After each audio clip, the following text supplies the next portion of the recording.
রুদ্রবাবু, আপনাকে অনেক ধন্যবাদ। আপনি এই ব্যস্ততার মধ্যে আমার কথা রেখে একটু ওনাকে পড়ানোর জন্য রাজি হয়েছেন, এটা আমার জন্য অনেক বড় ব্যাপার। এক সেকেন্ড, তোমার ওনার সাথে আলাপ হলো কোথায়? আপনার কলেজে। এসব কি বলছেন কি? এটা সম্ভব নয়। আমি কাউকে বাড়িতে গিয়ে পড়াই না। I don't believe in private tuition. এছাড়া আমার কাছে আর কোনো উপায় নেই স্যার। আমি অনেক আশা নিয়ে আপনার কাছে এসেছিলাম, দয়া করে আমাকে ফিরিয়ে দেবেন না। আসলে আমার বাড়ির নিয়মে ঐশানী বাড়ির বাইরে গিয়ে পড়াশোনা করতে পারবে না, কিন্তু আপনি যদি ওনাকে আমাদের বাড়িতে গিয়ে পড়ান তাহলে উনি পড়াশোনাটা করতে পারতেন, পরীক্ষাটা দিতে পারতেন।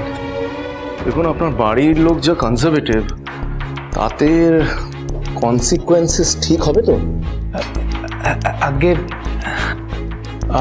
আই মিন, এর ফলাফল ঠিক হবে তো? এই ঝুঁকিটা তো আমাকে নিতেই হবে স্যার। Really surprised.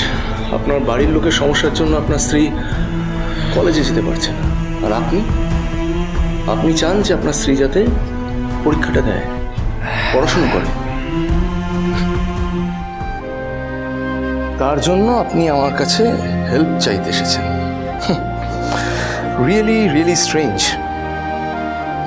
হ্যাঁ স্যার, ওনার পড়াশোনা, ওনার স্বপ্ন যদি শেষ হয়ে যায় না, তাহলে কোথাও একটা আমি হেরে যাব। Excuse me. আমি জানি স্যার যে আপনি খুব ব্যস্ত মানুষ, এই কলেজেও নতুন পড়াতে শুরু করেছেন। এই ধরনের অনুরোধ নিয়ে আপনার কাছে আসাটা অনুচিত, আমি জানি স্যার, কিন্তু নিতান্ত নিরুপায় হয়ে আমি আপনার কাছে এই অনুরোধ নিয়ে এসেছি। দয়া করে আমাকে ফিরিয়ে দেবেন না।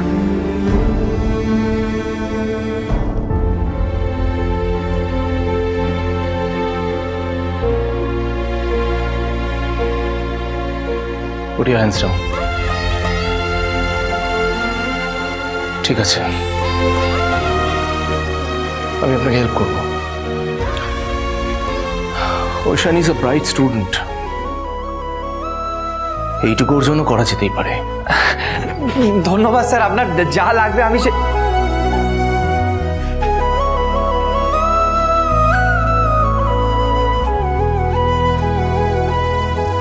একটা কথা মনে রাখবেন, আমি বাড়িতে গিয়ে কোনো ছাত্র বা ছাত্রীকে পড়াই না।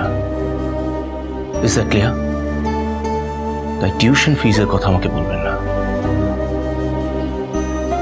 আর এই বিষয়টা নিয়ে যদি জোরাজুরি করেন আমাকে, আমি পড়াতে যাব না। না না, আমি আপনাকে কথা দিচ্ছি, আপনার কোনো অসুবিধা হবে না।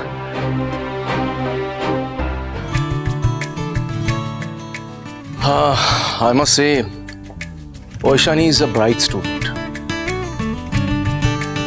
একজন টিচার হিসেবে এইটুকু তো আমি করতেই পারি। কে? Cheer up. আর এই যে mister Ghosh, I must say that you are a really supportive and caring husband. You are a very caring and supportive husband, Mr. Ghosh. ধন্যবাদ। আপনি আমার পরীক্ষার ব্যাপারে এতটা ভেবেছেন? ঐশানী, আমি মিস্টার ঘোষকেও বলেছি আর তোমাকেও বলছি, this man is really a good husband. এরকম স্বামী পাওয়া কিন্তু খুব কঠিন ব্যাপার।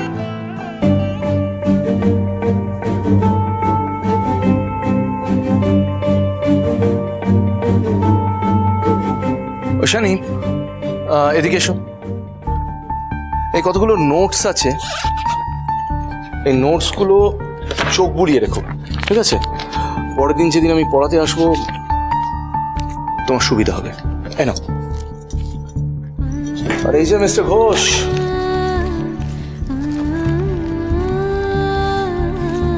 আজ আসি, দেখবেন যাতে হোমওয়ার্কটা হয়ে যায়। হ্যাঁ, আসুন আমি আপনাকে এগিয়ে দিই।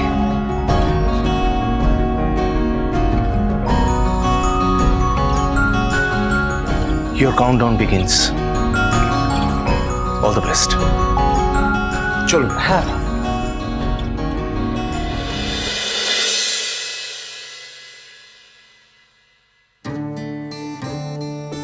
এ কি আপনার চোখে জল কেন? আপনি আজকে আমার জন্য যা করলেন, আপনার যদি সত্যি মনে হয় যে আমি আপনার জন্য অনেক কিছু করেছি, তাহলে আপনাকেও আমাকে কিছু দিতে হবে।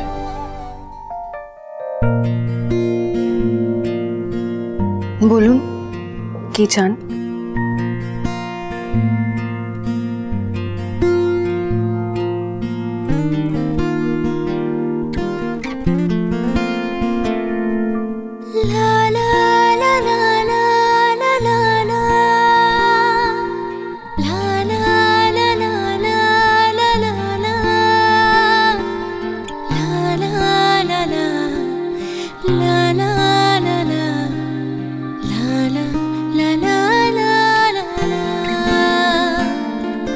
কিভাবে কথা বলি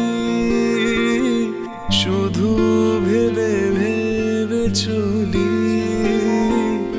যেন আমি চাই পাশাপাশি আপনি এই পরীক্ষায় প্রথম হয়ে দেখান। হবে রঙিন। ব্যাস, তাহলেই আমার এই লড়াইটা সার্থক।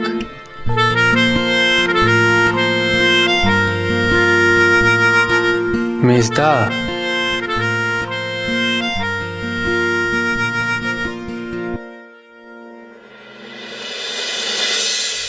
মা,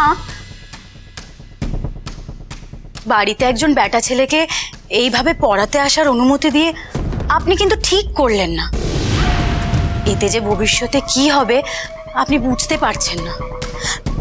আর তাছাড়া বাড়িতে বানিয়ে আছে, ওর এখনো বিয়ে হয়নি, এর মধ্যে মেজ বউ একটা পর পুরুষের সাথে এইভাবে রোজ রোজ। বড় বৌমা, ভালো মন্দের বিচার করার ক্ষমতা আমার বোধহয় কিঞ্চিত তোমার থেকে বেশি। অনেক দিন ধরে সংসার করছি তো।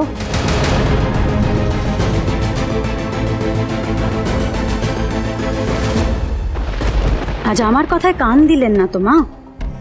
তবে একদিন এই পর পুরুষকে নিয়ে আপনার ছেলে আর মেজ বউয়ের মধ্যে ভাঙন ধরবে, সেটার জন্য হা হুতাশ করতে হবে। তৈরি থাকুন।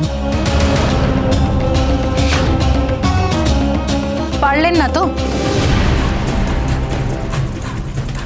সেই বাধ্য হলেন ঐশীকে জোর করে পড়াশোনা করার অনুমতি দিতে। কি বলতে চাইছো তুমি? অনেক তো চেষ্টা করলেন ঐশীকে এই বাড়িতে আটকে রেখে ওর পড়াশোনা বন্ধ করে দেবার। আসলে আপনি চেয়েছিলেন ঐশীকে আপনার মতো একটা পাতি হাউসওয়াইফ বানাতে, কিন্তু শেষ রক্ষা আর হলো না। ভগবান ঐশীর জন্য অন্য কিছু লিখে রেখেছেন। ও আপনার এখানে বসে হেসেল ঠেলবে না, ও পড়াশুনো করবে, শিক্ষিত হবে, নিজের পায়ে দাঁড়াবে, চাকরি করবে, অনেক বড় হবে লাইফে, বুঝেছেন?